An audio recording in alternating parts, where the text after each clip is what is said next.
உங்க கட்சியில பெண்களுக்கு எந்த சேஃப்டியும் செக்யூரிட்டியும் கிடையாது.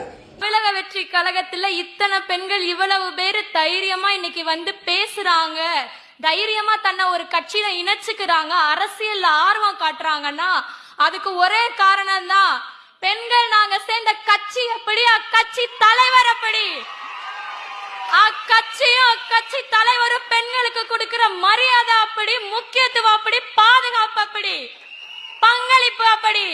இன்னைக்கு இத்தனை ஆண்கள் ஈக்குவலா உட்கார்ந்து இருக்கோம், அதே சைடு திரும்பி பாருங்க, பெண்கள் ஈக்குவலா உட்கார்ந்து இருக்கோம். எந்த கட்சியில பாத்திருக்கீங்க இத?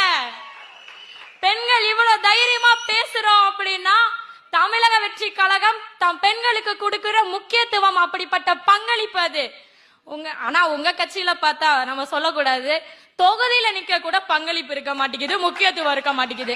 அப்புறம் எப்படி தமிழ்நாட்டு பெண்களுக்கு முக்கியத்துவம் இருக்கும்? ஒரு கட்சி ஆட்சிக்கு வரதுக்கு முன்னாடியே இவ்வளவு மாற்றங்களை பெண்களுக்கு மத்தியில ஏற்படுத்தி இருக்கு, இங்க கொண்டு வந்து நிறுத்தி இருக்குன்னா